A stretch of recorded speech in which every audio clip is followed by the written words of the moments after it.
नमस्ते बच्चों।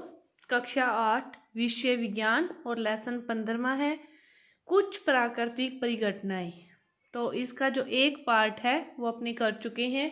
उसके अंतर्गत अपने तड़ित के बारे में ज़्यादा जानकारी ली और थोड़ी सी भूकंप के बारे में ली थी। तो पहले उसका रिवीजन करते हैं कि तड़ित चालक क्या है और भूकंप क्यों आता है। तो तड़ित क्या है? एक बिजली है। एक क्या है? ये प्राकृतिक घटना है, प्रकृति के हाथ में है, मानव के हाथ में कुछ नहीं है। तो इसलिए ये कैसी घटना हुई? प्राकृतिक परिघटना हुई। तो बादलों में ये आवेश के कारण पैदा होती है। और बादलों में आवेश कैसे उत्पन्न होते हैं? हवा की रगड़ से। बादलों में आवेश कैसे उत्पन्न होते हैं? हवा की रगड़ से। और आवेश कितने प्रकार के हैं? 2 प्रकार के हैं, धन आवेश और ऋण आवेश। और समान आवेश एक दूसरे को क्या करते हैं? प्रतिकर्षित। और विपरीत आवेश एक दूसरे को क्या करते हैं? आकर्षित करते हैं। तो तड़ित पूर्वानुमान तड़ित के बारे में लगाया जा सकता है। और जो तड़ित चालक है ये क्या है? एक प्रकार की रक्षा युक्ति है। तड़ित चालक क्या है? एक प्रकार की रक्षा युक्ति है। और भूकंप के बारे में पूर्वानुमान नहीं लगाया जा सकता। और भूकंप कैसे आता है? पृथ्वी की आंतरिक प्लेटों को एक दूसरे से टकराने से या फिर खिसकने से क्या आता है? भूकंप आता है। तो आगे का अपने जानते हैं कि भूकंप संभावित क्षेत्र क्या है। कि भूकंप क्या है? प्लेटों की गतियों के कारण उत्पन्न होते हैं। भूकंप कैसे उत्पन्न होते हैं? प्लेटों की गतियों के कारण उत्पन्न होते हैं। अतः यहाँ प्लेटों की सीमाएं दुर्बल क्षेत्र होती है, वहां भूकंप आने की संभावना अधिक रहती है। यहाँ प्लेटों की जो सीमाएं हैं वो दुर्बल क्षेत्र की होती है, तो वहां पर भूकंप आने की संभावना अधिक होती है। और इन दुर्बल क्षेत्रों को भूकंपीय क्षेत्र या भ्रंश क्षेत्र भी कहते हैं। और भारत के अति भूकंप आशंकित क्षेत्र कश्मीर, पश्चिमी केंद्रीय जो हिमालय है, समस्त उत्तर पूर्व, कच्छ का रण, राजस्थान, सिंध गंगा के मैदान हैं। इन दुर्बल क्षेत्रों को क्या कहते हैं? भूकंपीय क्षेत्र कहते हैं। और भारत में जो अति भूकंपीय क्षेत्र हैं वो है कश्मीर है, पश्चिमी और केंद्रीय हिमालय है, सारा उत्तर पूर्व है, और कच्छ का रण है, राजस्थान है, सिंध गंगा के मैदान है। और दक्षिण भारत के कुछ भाग भी क्या है? खतरे के क्षेत्र में आते हैं। यहाँ पर लगभग भूकंप जब आता है ना तो इन क्षेत्रों में तो आता ही आता है। ये दुर्बल क्षेत्र हैं, इन क्षेत्रों में तो फिर भूकंप क्या है? आता ही आता है। दुर्बल क्षेत्र क्यों है? जहाँ की जो आंतरिक प्लेटें हैं वो क्या है? दुर्बल क्षेत्र, उनकी सीमाएं दुर्बल क्षेत्र में है। और भूकंप का मापन किससे होता है? रिएक्टर पैमाने से होता है। कि किसी भी भूकंप की शक्ति के परिमाण को रिएक्टर पैमाने पर व्यक्त किया जाता है। कौन से पैमाने पर? रिएक्टर पैमाने पर। और अधिक विनाशकारी भूकंपों का रिएक्टर पैमाने पर परिमाण 7 से अधिक होता है। भुज एवं कश्मीर में आए दोनों भूकंपों का जब परिमाण था वो 7.5 से अधिक था। भूकंपों में रिएक्टर पैमाने का जो परिमाण है ना ये 7 से क्या होता है? अधिक होता है, जो ज़्यादा विनाशकारी होते हैं। तो इससे 7 से भी अधिक जो आए थे, 7.5 आए थे, वो कहाँ आए थे? भुज और कश्मीर में आए थे। अधिक विनाशकारी भूकंप होते हैं, उनकी जो पैमाना होता है वो परिणाम कितना होता है? 7 से अधिक होता है। तो जो भूकंप है ये पृथ्वी की सतह पर तरंगे उत्पन्न करता है। जो भूकंप है ये पृथ्वी का जैसे केंद्र है, इससे ये तरंगे ऐसी ऐसी ऐसी वाइब्रेट सी होती है। तो ये क्या करता है? तरंगे उत्पन्न करता है। और इन तरंगों को क्या कहते हैं? भूकंपीय तरंगे कहते हैं। और इन तरंगों को भूकंपीय लेखी नामक उपकरण द्वारा रिकॉर्ड किया जाता है। और यह उपकरण मात्र एक कंपाइंड छड़ या लोलक होता है जो भूकंप आने पर दोलन करने लगता है। इसे कंपाइंड तंत्र के साथ एक पेन जुड़ा होता है और यह पेन उसके नीचे गति करने वाले कागज की पट्टी पर, इस पट्टी पर क्या करता है? निशान छोड़ता जाता है। और इन तरंगों का अध्ययन फिर इस प्रकार किया जाता है। ये भूकंप की क्षति पहुंचा सकने की क्षमता का अनुमान भी लगा सकते हैं। इससे फिर अपने लगा सकते हैं कि कितना ये भूकंप हानिकारक है और कितना नहीं है, कितना ये नुकसान पहुंचाएगा। तो इसके बारे में। और भूकंप क्या हो? तरंगे उत्पन्न करता है। उन्हीं तरंगों से क्या होती है? फिर धरती ऐसे ऐसे ऐसे वाइब्रेट ही होता है ना जब भूकंप आता है। कभी किसी ने महसूस किया हो तो वाइब्रेट ही उत्पन्न होते हैं, कंपन ही उत्पन्न होते हैं भूकंप से। भूकंप से बचाव कैसे किया जा सकता है? उपरोक्त चर्चा से हमने यह सीखा कि भूकंपों की भविष्यवाणी नहीं की जा सकती। तड़ित की जा सकती है लेकिन भूकंपों की कोई भविष्यवाणी नहीं की जा सकती। हमने यह भी देखा कि भूकंप अत्यधिक विनाशकारी हो सकते हैं। अतः यह आवश्यक है कि हम हर समय अपने बचाव के लिए आवश्यक सावधानियां बरतें।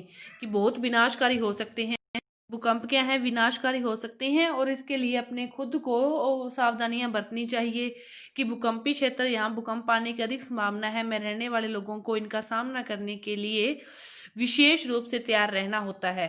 सर्वप्रथम इन क्षेत्रों के भवनों का डिजाइन भी कुछ है, अब तो बहुत सारे मतलब आगे की भवनों का डिजाइन ही ऐसा बनाया जाए, ऐसे सीमेंट या किसी चीज का यूज किया जाए कि भूकंप के वो झटके सह सके। तो आधुनिक जो भवन प्रौद्योगिकी है इससे अपने अब इसका निर्माण कर सकते हैं, ऐसे भवन का कि जो भूकंप के झटकों को सह सके और उससे ज़्यादा नुकसान न हो। तो उचित यह है कि भवनों के ढांचे सरल हो ताकि वे भूकंप निरापद हो, कि ज़्यादा आर्टिफिशियल ना हो, सरल ढांचा हो ताकि उससे ज़्यादा नुकसान ना हो।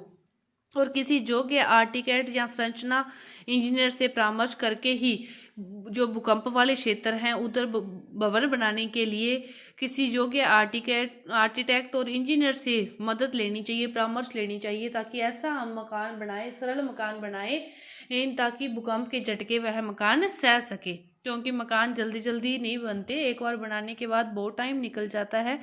भूकंप आने से यदि हर बार ही घर खराब होता रहे, ढहता रहे, तो बनाना बहुत मुश्किल होता है।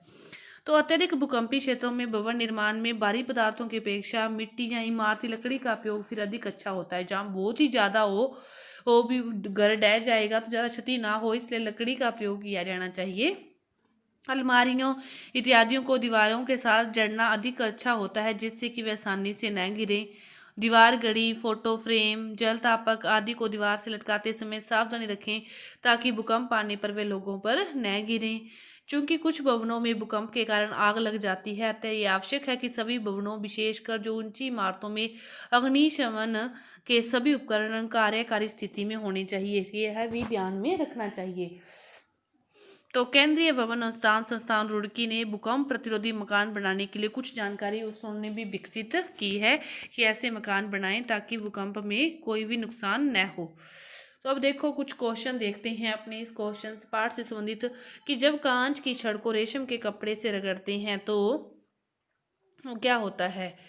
जब कांच की छड़ को रेशम के कपड़े से रगड़ते हैं तो कांच की छड़ क्या हो जाती है, आवेशित हो जाती है। कांच की छड़ क्या हो जाती है, आवेशित हो जाती है। अब देखो, जो सजातीय आवेश हैं एक दूसरे को क्या आकर्षित करेंगे, क्या समान आवेश एक दूसरे को आकर्षण नहीं प्रतिकर्षण करेंगे। और आवेशित कांच की छड़ आवेशित प्लास्टिक स्ट्रा को, जो आवेशित प्लास्टिक की स्ट्रा है उसको क्या करेगी, आवेशित करेगी।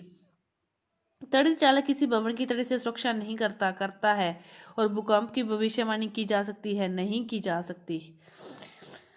सर्दियों में स्वेटर उतारते समय चट चट की ध्वनि क्यों होती है। तो देखो कि सर्दियों में अपने स्वेटर उतारते हैं, आवेश उत्पन्न होते हैं। तो कैसे उत्पन्न होते हैं आवेश, अपने अब तक पढ़ा कि आवेश रगड़ के कारण उत्पन्न होते हैं, आवेश रगड़ के कारण उत्पन्न होते हैं। और अपने स्वेटर उतारते हैं तो अपनी बॉडी से, जो अपने बालों से, अपनी बॉडी से उस स्वेटर की क्या होती है, रगड़ होती है। तो उसी रगड़ के कारण क्या उत्पन्न होते हैं, आवेश उत्पन्न होते हैं। और आवेशों के कारण ही ये क्या आती है, चट चट की ध्वनि अपने को सुनाई देती है।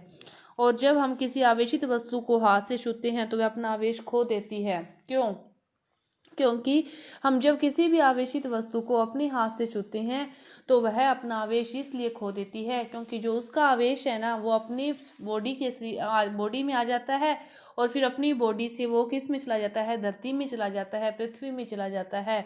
तो इसीलिए आवेशित वस्तु को छूते ही वो अपना आवेश खो देती है, क्योंकि उसका आवेश अपनी बॉडी में आ जाता है और अपनी बॉडी से वो किस में चला जाता है, पृथ्वी में चला जाता है।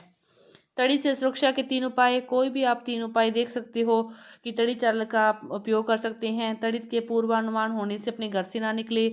और यदि अपनी गाड़ी चला रहे हैं, गाड़ी के अंदर हैं, तो गाड़ी के सारे अपने कांच हैं, जो उनके शीशे हैं, वो सारे अपने क्या कर लें, बंद कर लें। और आवेशित गुब्बारा दूसरे आवेशित गुब्बारे को प्रतिकर्षित करता है। तो इसके बारे में अपने क्या पढ़ा था कि आवेश किससे उत्पन्न होते हैं, रगड़ से।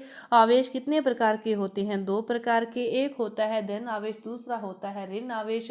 और समान आवेश दोनों एक दूसरे को क्या करते हैं, आकर्षित करते हैं और प्रतिकर्षित करते हैं। और विपरीत आवेश एक दूसरे को क्या करते हैं, आकर्षित करते हैं। विपरीत आवेश एक दूसरे को क्या करते हैं, आकर्षित करते हैं। और समान आवेश एक दूसरे को क्या करते हैं, प्रतिकर्षित करते हैं। तो भारत के उन 3 राज्यों के आप नाम लिखो जहाँ पर भूकंप के झटके अधिक आते हैं। तो कोई भी लिख सकते हो आप, राजस्थान, जम्मू कश्मीर, गुजरात में क्या था, कच्छ का रण, कई पढ़े थे ना आपने, तो उनमें से कोई भी आप 3 लिख सकते हो। तो मौसम विभाग की भविष्यवाणी करता है कि किसी निश्चित दिन तड़ी झंझावात की संभावना है। मौसम विभाग ने भविष्यवाणी की कि किसी निश्चित दिन तड़ी झंझावात की संभावना है और मान लीजिए उस दिन आपको बाहर जाना है, तो क्या आप छतरी लेकर जाएंगे? तो देखो, तड़ी झंझावात की जिस दिन संभावना है और अपने को बाहर जाना है, तो छतरी किससे बचाव करती है? छतरी केवल वर्षा से बचाव करती है, बाकी किसी से नहीं करती। और छतरी की जो डंडी होती है वो किसकी बनी होती है? छतरी की जो डंडी बनी होती है वो बनी होती है धातु की। और धातु क्या होता है? विद्युत का चालक होता है। और तड़ित भी क्या है? एक प्रकार की विद्युत है, बिजली है।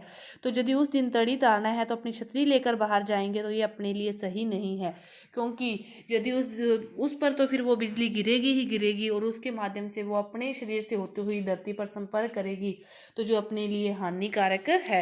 तो अपनी छतरी लेकर नहीं जाएंगे। क्यों नहीं जाएंगे? क्योंकि उसकी डंडी किसकी बनी होती है? धातु की। और धातु विद्युत का चालक है, तो उसके माध्यम से विद्युत धारा प्रवाहित हो सकती है, जो अपनी जान को खतरा है। तो इसीलिए यह अपने लिए सही नहीं है छतरी लेकर तड़ित के समय अपने को बाहर जाना। बारिश से सुरक्षा करती है छतरी, तड़ित से नहीं। तो ये आपका जो पाठ है पूरा हुआ। धन्यवाद।